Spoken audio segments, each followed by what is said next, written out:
Semana passada nós conversamos aqui com vocês sobre um tema que pareceu em princípio meio estranho para alguns, né? Para alguns talvez fosse familiar, mas para algumas pessoas era estranho, que eu chamei a mensagem de domingo passado dessa de efeito borboleta. Algumas pessoas sabem o que é isso, outras não, então eu expliquei aqui, vou explicar de novo. Efeito borboleta é uma teoria do caos, onde uma pequena modificação que você faz no início das coisas, na parte inicial das coisas, acaba causando algo gigantesco, de grandes proporções. Então, criaram uma metáfora para explicar isso, que é o bater das asas de uma borboleta. Então, fazendo um comparativo, é como se o bater das asas de uma pequena borboleta pudesse desencadear uma mudança, aquele ventinho proporcionado pelo bater das asas da borboleta, uma mudança climática que podia se agravando e piorando e chegar a virar um tornado lá nos Estados Unidos. É mais ou menos essa metáfora do efeito borboleta. Mas significa que uma coisinha pequena que você começa, uma direção pequena que você toma na sua vida, uma decisão que você toma, pode te levar a coisas gigantescas, boas e ruins, né? E eu disse semana passada que a Bíblia fala disso de uma outra forma. Lá em Gálatas, a Bíblia diz que, pois o que o homem semear, isso também colherá. Tudo que você semeia,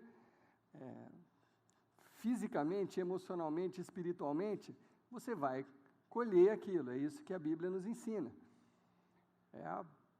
É uma lei universal que, assim, você semeou, você vai colher aquilo.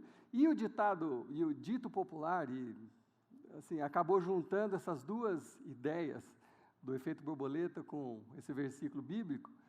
E eu disse isso semana passada também, que virou um dito popular, quando você fala assim, quem semeia vento, colhe tempestade.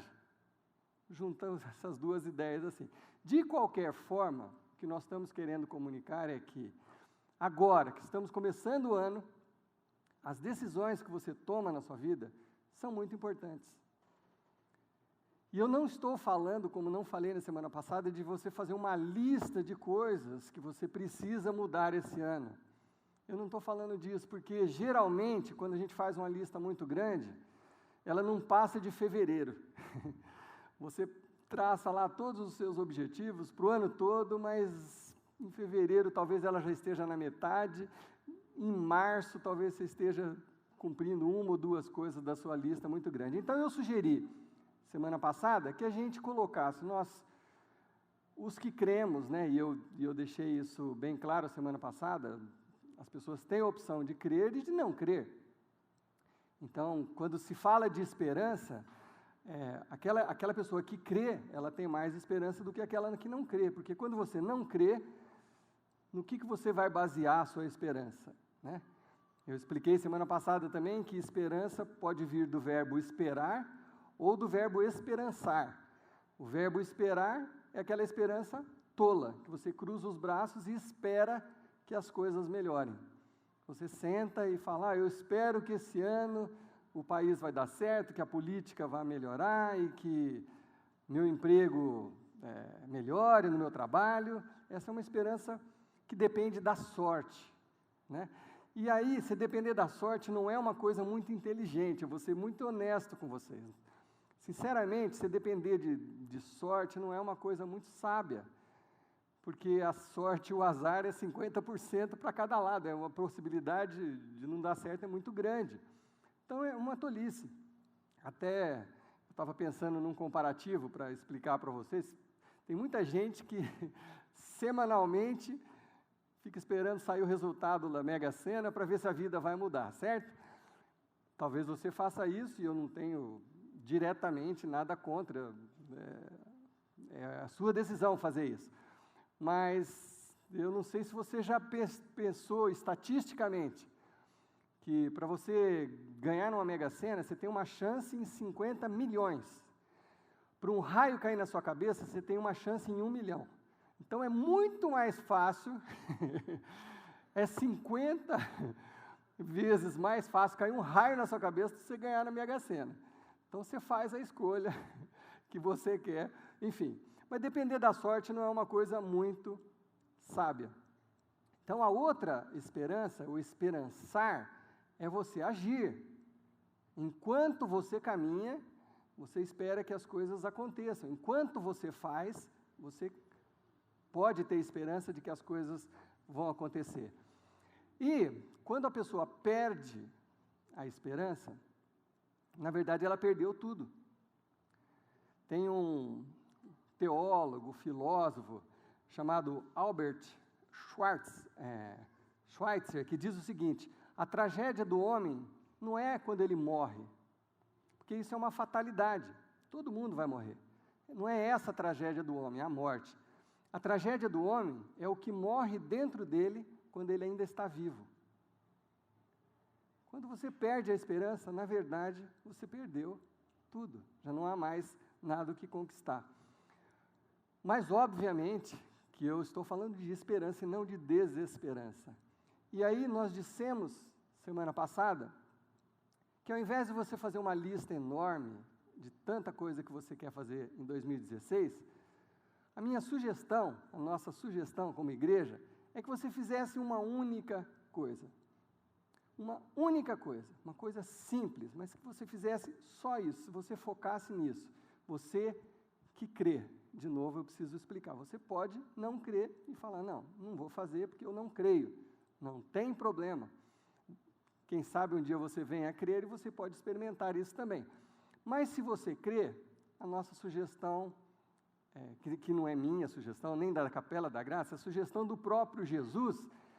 Jesus falou o seguinte, lá em Mateus 6, Jesus estava explicando uma série de coisas, e aí ele disse, ele estava explicando sobre a vida, sobre as aflições da vida, as preocupações da vida.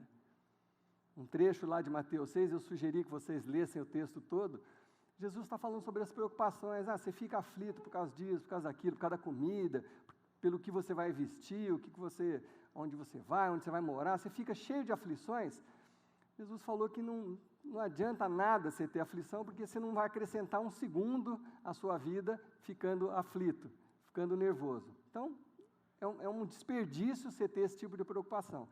Mas aí Jesus conclui dizendo o seguinte: busque em primeiro lugar o reino de Deus e a sua justiça, e todas essas demais coisas vos serão acrescentadas, lhe será acrescentado. Pode parecer para alguns uma coisa um pouco vaga, por isso que eu dividi em duas mensagens. Porque você pode falar assim, mas como? O que é buscar em primeiro lugar o reino de Deus? Eu até brinquei semana passada, será que todo mundo deveria virar pastor ou auxiliar na igreja para ir? É isso, né? Então hoje eu queria explicar para vocês, eu sintetizei em 5 coisas que significam colocar o reino de Deus em primeiro lugar. E essas 5 coisas, colocadas em prática por qualquer um de nós, mas com seriedade, com honestidade de coração, essas coisas colocadas em práticas vão responder a isso que Jesus prometeu no versículo. Busque em primeiro lugar o reino de Deus e a sua justiça, e todas essas coisas que você fica lutando, você fica suando, você perde sono, essas preocupações vos serão acrescentadas, é uma promessa de Jesus. Então vamos direto ao assunto, as 5 coisas, e eu não vou fazer muita curvas, eu vou direto ao ponto, não quero perder o tempo de vocês, nem o meu, vou ser bem objetivo. Então a primeira coisa que você pode fazer nessa busca de fazer a vontade de Deus, a primeira coisa que você precisa fazer é a mais contundente: abandone o pecado. Abandone o pecado. Nossos corpos físicos e nosso corpo emocional facilmente se acostuma com as coisas. A gente se acostuma com a dor e a gente se acostuma com a alegria também. A gente facilmente se adapta às coisas. Nem sempre facilmente, mas nosso corpo se adapta às coisas. Exemplos claros ao sofrimento, né? A gente às vezes olha uma situação de sofrimento e fala, mas eu jamais suportaria isso. Mas às vezes, se você tivesse uma situação daquela, de alguma forma, você acabaria suportando aquilo. A minha agonia pessoal, eu não sei de vocês, mas a minha pessoal é quando eu vejo, eu sou um pouco claustrofóbico, então quando eu vejo, assim, esses tempos um grupo de pessoas ficou preso numa mina, sei lá, 30 metros de profundidade ou mais, eu não me lembro, mas aquilo de ver me dava uma angústia, sabe, saber que você está lá embaixo da terra, não tem como sair dali, você não sabe se eles estão atentos a você. Nossa, aquilo ali me dá uma angústia. Ou então, quando tem um terremoto, as pessoas ficam soterradas, aquilo me dá uma aflição pessoal muito grande. Eu falo, eu não sobrevivo a 5 minutos. Você também? Nossa, me dá uma aflição, assim, imaginar que você está ali, não tem como se mexer. Mas as pessoas sobrevivem. E talvez, se eu tivesse numa situação dessa, e quem sabe meu corpo suportaria e passaria por aquilo. A gente conhece exemplos na história, pessoas que passaram por campos de concentração, quando você vê aquilo, você fala, não dá para sobreviver num lugar desse, e sobrevive. Qual é o ponto disso que eu estou falando? É que a gente se acostuma com as coisas, então a gente se acostuma também com o pecado. E às vezes você pode ser até um frequentador de igreja, e já não percebe mais que você também tem lá o seu ladinho, a sua vida de pecado, que às vezes é uma mentira. Você tem um vício de mentir, sabe, toda hora você aumenta a história, ou você diminui, ou você distorce, ou você passa alguém para trás, mas você já não sente mais aquilo, porque você se acostumou, já virou natural para você. Outros, sei lá, talvez tenham vícios, práticas ocultas, e que até tem a noção de que fazem mal, ou algum vício que você sabe que faz mal para você, mas de alguma forma você já se acomodou, já se acostumou àquilo, e já não trata mais aquilo como uma coisa que está te prejudicando, um pecado, é um defeito seu, uma falha, alguma coisa, todo mundo tem alguma coisa, você já começa a criar teorias, né? Mas a Bíblia é muito clara, e Jesus é muito claro, e ele diz que onde há luz, não pode haver trevas. Onde há trevas, não há luz. E isso você entende facinho. Você entra na sua casa, você chegou em casa meia-noite, você chega no seu quarto, está aquela escuridão. A hora que você vira o interruptor, na mesma hora, toda aquela escuridão desaparece quando a luz chega. Literalmente, quando a luz chega, a escuridão desaparece. E Jesus nos ensina que a nossa vida é assim também. Deus é luz, e onde há luz não pode ter trevas. Então eu não estou falando de pequenos deslizes que eventualmente você possa cometer, eu possa cometer. Às vezes eu perco a paciência e eu acabo tendo que admitir que eu fiz aquilo e me acertar com Deus, e às vezes acertar com a pessoa. Não é disso que eu estou falando. Estou falando de prática do pecado.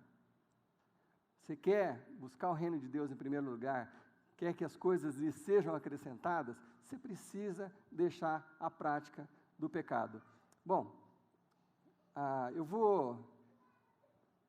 quero ler um versículo aqui que o salmista Davi escreveu, porque assim, se você está naquela situação onde você já se acostumou com alguma coisa que você faz, você já nem considera mais aquilo um problema, eu te sugiro que faça essa oração que Davi nos ensinou. Davi disse o seguinte: Senhor, sonda-me, ó Deus, e conhece o meu coração. Prova-me, testa-me, Senhor Deus, e conhece as minhas inquietações. Vê se há em minha conduta algo que te ofende, e dirige-me pelo caminho eterno. Davi está nos sugerindo, e eu também estou sugerindo a cada um de vocês, que faça essa oração com honestidade. Deus, será que tem alguma coisa que eu não estou enxergando? Será que tem alguma coisa que eu estou fazendo e não estou enxergando? Para alguns, isso é muito fácil. Você tem absoluta certeza do que você está fazendo e que você sabe que aquilo é pecado, é uma prática ruim que prejudica você, prejudica seu casamento, prejudica a sua reputação. Para alguns isso vai ser fácil, talvez você nem precisa fazer isso, você já sabe o que é. Só falta, quem sabe, focar naquilo e se arrepender e mudar de vida. Mas para alguns a coisa pode ser mais sutil, então eu sugiro, honestamente, se coloque diante de Deus. Deus, sonda o meu coração, prova-me, me testa, e vê se há em mim alguma conduta que está te desagradando, está te ofendendo. Porque eu quero me livrar dela, porque eu quero buscar o reino de Deus em primeiro lugar e a sua justiça. Então me ajuda a perceber isso. É isso que Davi está ensinando. Mas aquele assunto de luz e trevas também é muito interessante. E eu queria ler para vocês uma passagem de João, só que a epístola de João. João é um sujeito assim muito criativo, que ele escreveu um evangelho, e ele deu o nome de Evangelho de João, ok? Sugestivo. Mas aí ele escreveu 3 epístolas, que ele deu o nome de 1 João, 2 João e 3 João. Então é fácil você localizar. João é o mesmo evangelista, escreveu as epístolas que estão lá no finalzinho da Bíblia. Então eu vou ler uma passagem que está lá em 1 João, no capítulo 1 mesmo. E João abre o capítulo falando o seguinte: o que era desde o princípio, o que ouvimos, o que vimos com os nossos olhos, o que contemplamos e que as nossas mãos apalparam. João viveu com Jesus. Ele viu, ele ouviu, ele apalpou, ele tocou. É disso que ele está falando. Isso que vimos e ouvimos e tocamos e apalpamos, isso proclamamos a respeito da palavra da vida, que é Jesus. Versículo 5. Esta é a mensagem que dele ouvimos, de Jesus, e transmitimos a vocês. Deus é luz, nele não há treva alguma. Se afirmarmos que temos comunhão com ele, mas andamos nas trevas, mentimos e não praticamos a verdade. Não existe comunhão entre trevas e luz. É disso que João está falando, é disso que Jesus falava. Então, se há trevas na sua vida, para já com isso. Você quer buscar o reino de Deus, você quer tomar essa única decisão? Para já com isso, para já com essa prática. E ele continua: se porém andamos na luz, como ele está na luz, temos comunhão uns com os outros, e o sangue de Jesus, o seu Filho, nos purifica de todo pecado. Se afirmamos que estamos sem pecado, olha que interessante, enganamo-nos a nós mesmos. Quando você afirma que você está sem pecado e você está com pecado, você não está enganando o seu pastor, ou o seu líder de GA, ou a sua esposa, ou o seu marido, ou seus pais, ou o próprio Deus. Não, você está enganando a si mesmo. O prejuízo todo é seu. É disso que João está falando. Mas se confessarmos os nossos pecados, ele é fiel e justo para perdoar os nossos pecados e nos purificar de toda a injustiça. Portanto, primeira coisa, se você quer buscar o reino de Deus em primeiro lugar, livre-se do seu pecado. Segunda coisa, é preciso amar as pessoas como se houvesse amanhã. Porque, na verdade, há. Para quem conhece a música do Renato Russo, parece que eu cometi uma gafe, um engano. Na verdade, não. Foi bem consciente isso que eu escrevi aqui. O Renato Russo diz: é preciso amar as pessoas como se não houvesse amanhã. Mais ou menos, eu entendo, de certa forma, o que ele está querendo dizer, com muita intensidade, como se não tivesse amanhã e tal, mas também passa uma coisa inconsequente, certo? Você não se preocupar com amanhã, não, vamos com tudo hoje e amanhã é outro dia. É uma maneira inconsequente de amar as pessoas. E aí ele acrescenta, porque na verdade, se você for pensar bem, na verdade não há um amanhã. Bom, talvez porque ele não cresce no amanhã. Nós cremos no amanhã presente e nós cremos no amanhã futuro, a eternidade. Então, é preciso amar as pessoas como se houvesse amanhã. É isso que é uma segunda instrução de Jesus para quem quer buscar o reino de Deus em primeiro lugar. Jesus disse várias vezes: assim como eu vos amei, amai-vos uns aos outros. Como que Jesus nos amou? Ao ponto de dar sua própria vida por nós. E Jesus está repetindo: da forma que eu os amei, amem-se uns aos outros. Jesus repetiu isso muitas vezes. E Jesus disse até uma coisa interessantíssima sobre amor também. Ele disse o seguinte: que vocês serão conhecidos como meus discípulos, não pelo tanto que vocês oram, não pelo tanto que vocês jejuam, ou pelas quantas vezes vocês vêm à igreja, ou quantas vezes você deu o seu dízimo. Não, vocês vão ser conhecidos como meus discípulos pelo amor que vocês tiverem uns pelos outros. Quando você vê muito amor, você fala: esse é um seguidor de Jesus Cristo.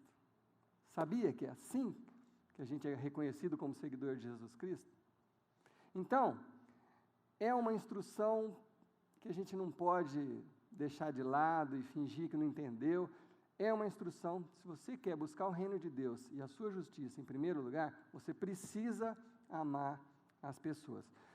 Na mesma epístola de João, 1 João, só que no capítulo 3, João dá um exemplo, e eu adoro as coisas bem práticas assim. Espero que vocês gostem também, é uma característica nossa aqui, eu gosto de ser bem prático. João dá um exemplo interessantíssimo sobre o que significaria amar na prática. Porque na teoria todo mundo sabe esse versículo. Todo mundo que frequenta a igreja, ou até em casamento, você ouve às vezes: a gente precisa amar uns aos outros, tal. Você acha bonito, né? Às vezes você até põe um adesivo no carro, ou sei lá, na sua casa. É bacana, é bonita, a frase é bonita, mas a prática é muito mais bonita do que a frase. E João fala o seguinte, lá em 1 João, capítulo 3, versículo 18, João fala assim: filhinhos, não amemos de palavra nem de boca, mas em ação e em verdade. João está falando aqui que o amor precisa ser praticado. Não é o conhecimento das Escrituras, ou de quantas vezes Jesus falou. Jesus falou tantas vezes, dezenas de vezes, ou centenas. Não, é a prática. E aí, como eu já citei um autor aqui no começo, eu quero citar uma outra frase do Albert Schweitzer. Ele fala o seguinte: dar o exemplo não é a melhor maneira de influenciar os outros. Dar o exemplo não é a melhor maneira de influenciar os outros, é a única. Não é interessante isso? As pessoas são influenciadas pelo que elas veem em nós, não pelo que a gente fala, demonstra, ou desenha, ou está no currículo, é pelo que elas veem. É assim que você influencia as pessoas. Então, voltando a João, o exemplo prático dele, ele fala assim: gente, se alguém tiver recursos materiais e vendo um seu irmão em necessidade não se compadecer dele, como pode permanecer nele o amor de Deus? Olha até o que João pegou. Você tem recursos para ajudar e não ajuda, isso é falta de amor. Você está vendo uma pessoa em necessidade, um irmão seu, um amigo seu, um companheiro seu de caminhada, você sabe que a pessoa está com necessidade e você não ajuda, João pergunta: como pode permanecer nele o amor de Deus? O amor não é isso, o amor precisa ser demonstrado com atitudes práticas. Então, a segunda coisa, para buscar o reino de Deus em primeiro lugar, é preciso amar as pessoas como se houvesse amanhã. A terceira coisa, talvez seja a mais controversa das 5, a terceira coisa é amar a igreja de Cristo. Aí eu sei que pode gerar um pouco de controvérsia. Por quê? Porque existem igrejas com I maiúsculo e igrejas com I minúsculo. E eu estou me referindo a coisas que vocês conhecem que são absurdos, que todos nós achamos absurdos. Pastores que ficam tirando proveito de pessoas inocentes, e enganando mesmo, ocupando esse mesmo lugar que eu estou ocupando aqui para extorquir, para prometer coisas que não são verdade, falar coisas que não estão na Bíblia, para conseguir dinheiro e promoção, e encher a igreja. Aí eles adequam o discurso para que a igreja fique cheia de gente, eles falam que as pessoas querem ouvir, mas tudo com interesse. Isso não é igreja, não é dessa igreja que nós estamos falando, tá? Isso não é a igreja de Cristo. A igreja de Cristo é outra coisa. A igreja de Cristo é fiel a essa palavra aqui. A igreja de Cristo não negocia o que vai anunciar. Anuncia o que está nessa palavra aqui. A igreja de Cristo não tem interesse em... o crescimento de igreja precisa ser uma consequência, e não um objetivo. Nós queremos uma igreja com 10 mil pessoas. Eu acho que seria uma coisa bacana, porque são mais pessoas influenciadas. Mas, se não estiver causando diferença na vida de vocês, 200, 300, se não estiver fazendo diferença, não tem razão de crescer. Então, a igreja precisa estar firme aqui. Então, por causa dessas igrejas com I minúsculo, a gente pode ficar assim, amar a igreja de Cristo. Mas sim, nós precisamos amar a igreja de Cristo por uma simples razão. Porque Deus nos revelou, através do apóstolo Paulo, que Jesus está vivo hoje, no século 21, através da igreja. Através da igreja.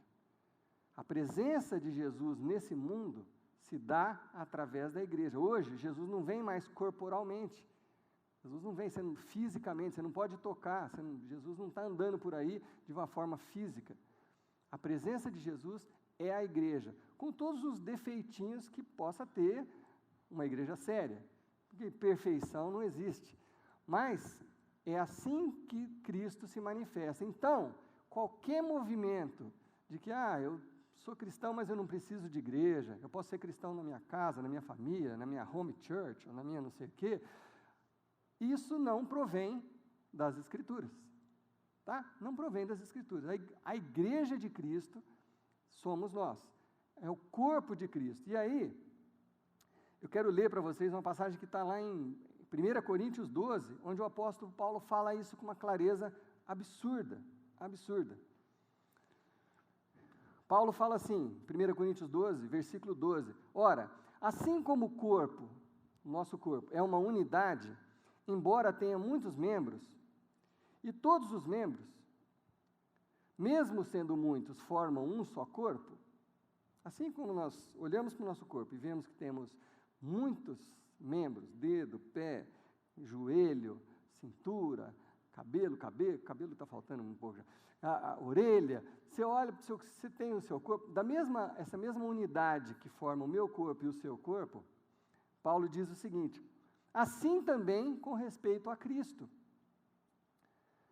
E aí ele entra, eu não vou ler todo o trecho, aí Paulo entra numa conversa muito interessante que você deveria ler. Ele faz ele cria uma situação muito interessante. Ele começa assim, se o pé disser à mão, porque eu não sou mão, eu não faço parte do corpo, não significa que ele não faça parte do corpo. Se o ouvido disser para o olho, eu não sou tão importante quanto você, então não faço parte do corpo, não significa nada ele falar isso, porque ele faz parte. Então Paulo começa a explicar que todos os membros do corpo, do dedinho do pé, a orelha, o último fio de cabelo, todos os membros do corpo são importantes. Ele dá toda essa explicação, depois você lê lá na sua casa. E aí no versículo 27, ele fala assim, ora,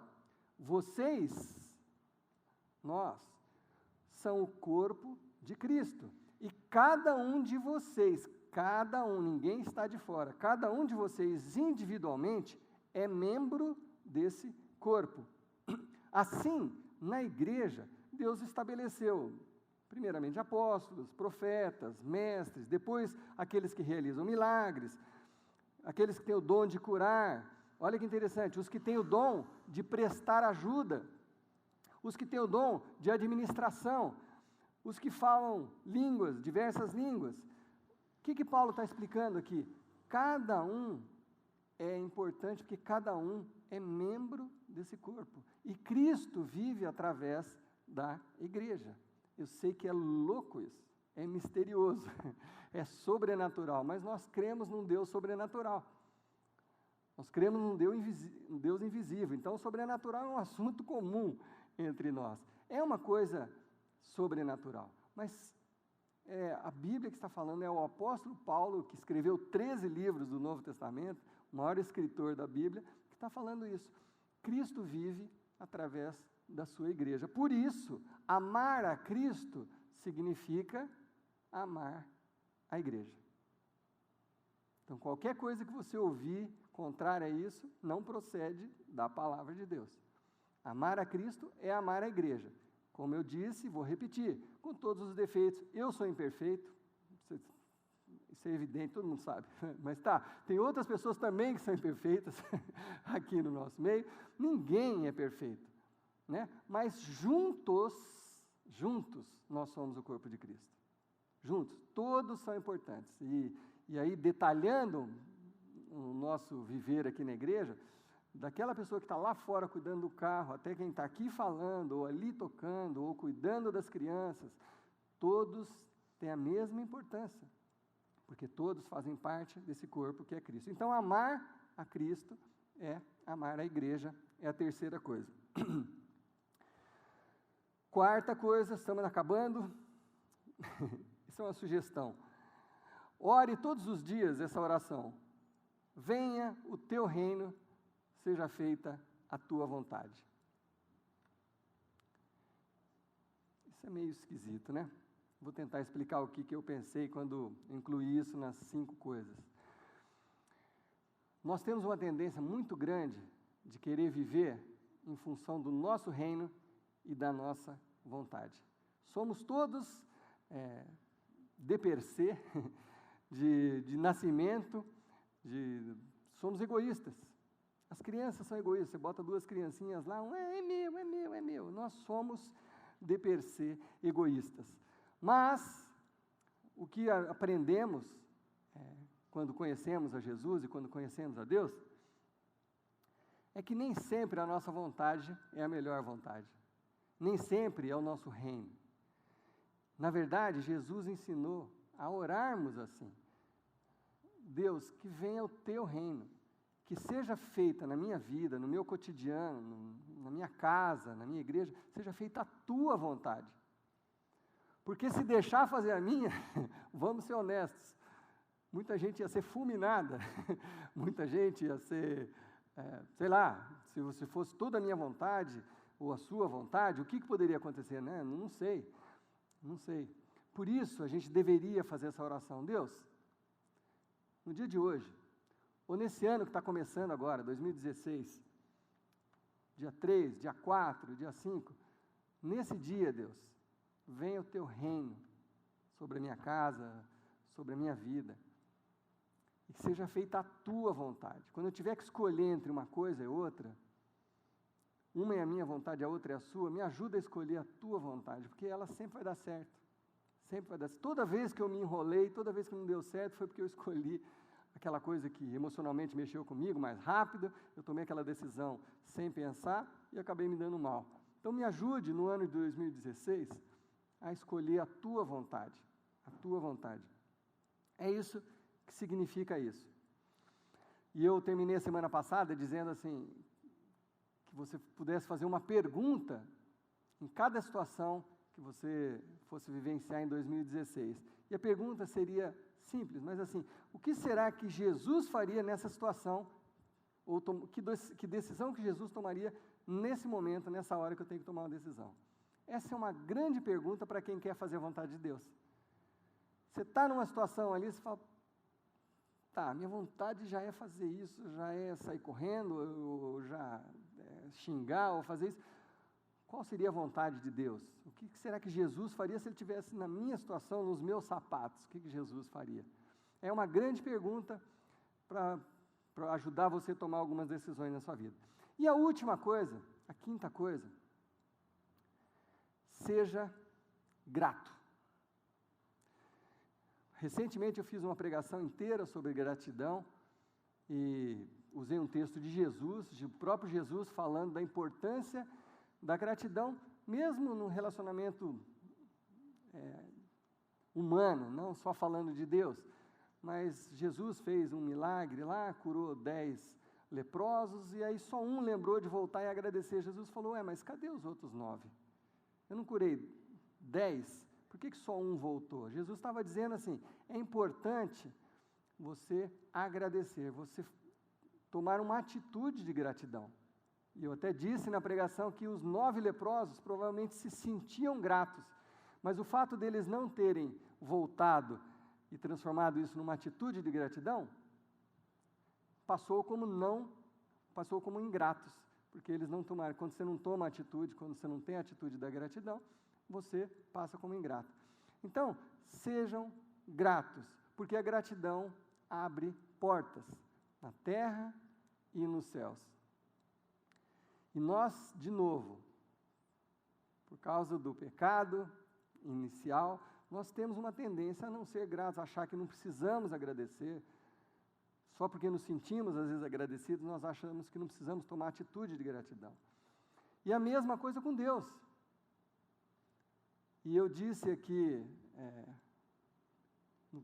no comecinho, na minha primeira oração aqui, agradecendo a Deus pelas coisas que foram difíceis do ano passado, porque às vezes nem as coisas boas a gente não se lembra de agradecer. Deus faz tanta coisa boa para a gente, o fato de estarmos aqui, vivos, respirando, já é um milagre. Quanta gente não tem esse privilégio hoje? Quanta gente está hoje hospitalizada e com muita dor e tudo? Quanta coisa a gente tem para agradecer? E às vezes a gente não agradece. E o apóstolo Paulo, de novo, ele vai mais fundo nesse assunto, mais fundo ainda do que o que eu preguei aquele dia. Paulo diz lá em Tessalonicenses 5, ele diz o seguinte, deem graças em todas as circunstâncias, pois esta é a vontade de Deus para vocês em Cristo Jesus.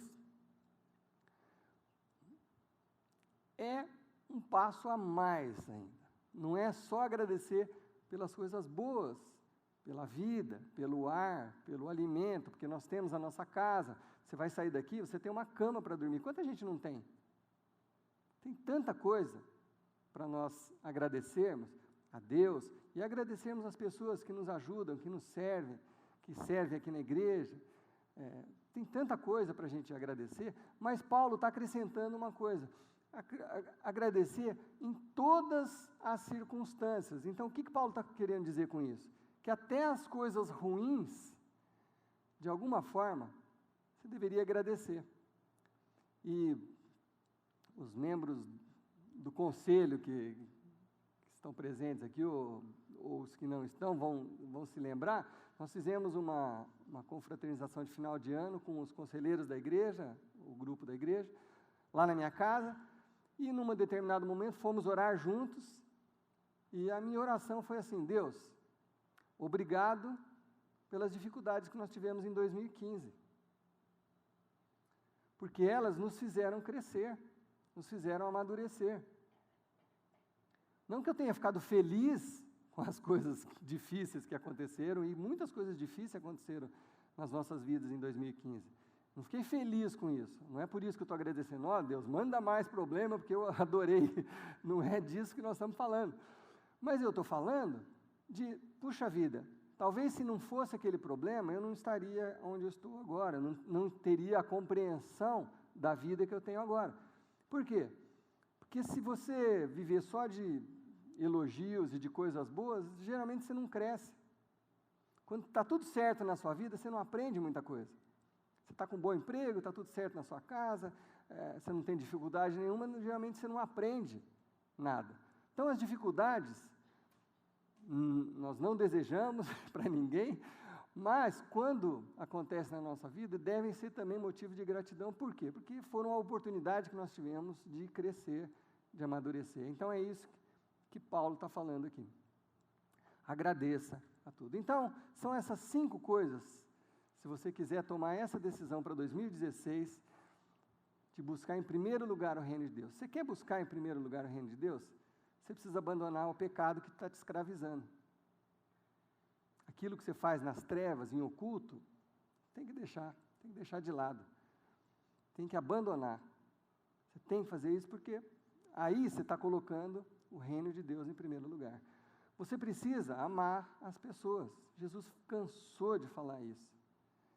E falou, e ensinou, e demonstrou, e repetiu, e João falou, e Pedro falou, e Paulo falou. Você precisa amar as pessoas. Você deveria amar a sua igreja, servir na sua igreja, ajudar a sua igreja, porque nós somos o corpo de Cristo. Isso significa que você está colocando em primeiro lugar o reino de Deus e a justiça de Deus.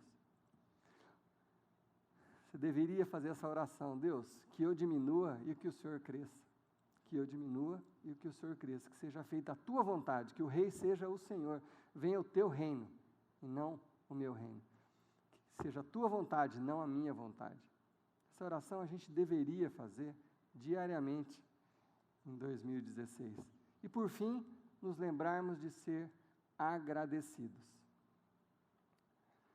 Se você e eu sairmos daqui hoje com o desejo e, quem sabe, com a decisão de fazer isso, isso significa que você vai estar colocando o reino de Deus e a justiça de Deus em primeiro lugar. E aí a promessa de Jesus é para você e é para mim. Todas essas coisas vos serão acrescentadas. Amém? Eu quero encerrar esse primeiro culto do ano lendo um trecho que está lá em Deuteronômio, que é o próprio Deus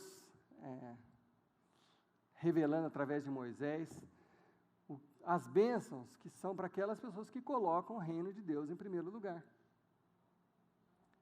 E são bênçãos destinadas a você, a mim, às nossas famílias, à nossa igreja, a todos que tomarem essa decisão. Então, quero encerrar com esses versículos de Deuteronômio 28, no versículo 1 ao 12, que diz o seguinte: se vocês obedecerem fielmente ao Senhor, ao seu Deus, e seguirem cuidadosamente todos os seus mandamentos que hoje lhes dou, o Senhor, o seu Deus, os colocará muito acima de todas as nações da terra. Todas essas bênçãos que vão ser relatadas em seguida virão sobre vocês e os acompanharão se vocês obedecerem ao Senhor, o seu Deus. Primeiro, vocês serão abençoados na cidade e serão abençoados no campo. Eu não sei onde você vive, eu não sei qual é o lugar onde você mais frequenta, se é na cidade, se é no campo, se é num bairro, se é afastado. Vocês serão abençoados aonde estiverem. Os filhos do seu ventre serão abençoados, como também as colheitas da sua terra, que representam o nosso trabalho. Naquela época, eles eram agricultores, quase todos, ou pastores de ovelha. Nós temos os nossos trabalhos, a promessa é para nós. Os filhos do seu ventre serão abençoados, como também o seu trabalho, e os bezerros e os cordeiros dos seus rebanhos, seja qual for o seu trabalho, será abençoado. Vocês serão abençoados em tudo o que fizerem, em tudo o que fizerem. O Senhor concederá que sejam derrotados diante de vocês os inimigos que os atacarem. Virão a vocês por um caminho, por 7 fugirão. Deus vai nos livrar, inclusive, do mal, dos homens maus, que nós sabemos que tem. Dos assaltantes, dos ladrões, dos assassinos. Deus vai nos livrar do homem mau. O Senhor enviará bênçãos aos seus celeiros, quer dizer, a gente não tem celeiro, a gente tem despensa, né, em casa, ou pelo menos armários onde a gente guarda. O Senhor enviará bênção à sua despensa e a tudo o que as suas mãos fizerem. Não é maravilhoso? Não é maravilhoso? O Senhor abrirá o céu, o depósito do seu tesouro, para enviar chuva à sua terra no devido tempo, para abençoar todo o trabalho das suas mãos. Amém? Meu Deus, que essas promessas se cumpram nas nossas vidas, Pai. Que esse ano de 2016 seja um ano onde a gente possa ver isso acontecendo, Pai. Senhor, abençoando o trabalho das nossas mãos, abençoando, protegendo-nos dos inimigos, dos homens maus, cuidando dos nossos filhos, abençoando os nossos filhos, gerados nas nossas famílias, Senhor Deus. Abençoando a nossa igreja, abençoando o nosso trabalho, Pai, que foi tão difícil no ano de 2015, mas que em 2016 a Tua bênção esteja sobre o nosso trabalho, sobre tudo que colocarmos nas mãos. Para isso, Deus, nos ajude a cumprir essa única decisão de colocar o Teu reino em primeiro lugar e a Tua justiça, Pai. Ajude-nos, Pai, ajude-nos a firmar isso nas nossas mentes, no nosso coração e a praticar isso, Senhor Deus, todos os dias. Ajude-nos a abandonar os nossos pecados, ajude-nos a amar as pessoas de verdade, Pai. Ajude-nos a amar a nossa igreja, ajude-nos a pedir, implorar que o Teu reino e a Tua vontade se realizem nas nossas vidas. E nos ajude a sermos pessoas mais gratas, Senhor Deus. Assim, Pai, o meu desejo, a minha oração é que todas as demais coisas nos sejam acrescentadas em nome de Jesus. Em nome de Jesus. Amém. Uma ótima semana e um ano melhor ainda para todos vocês, em nome de Jesus. Amém? Semana que vem, nova mensagem, nova série.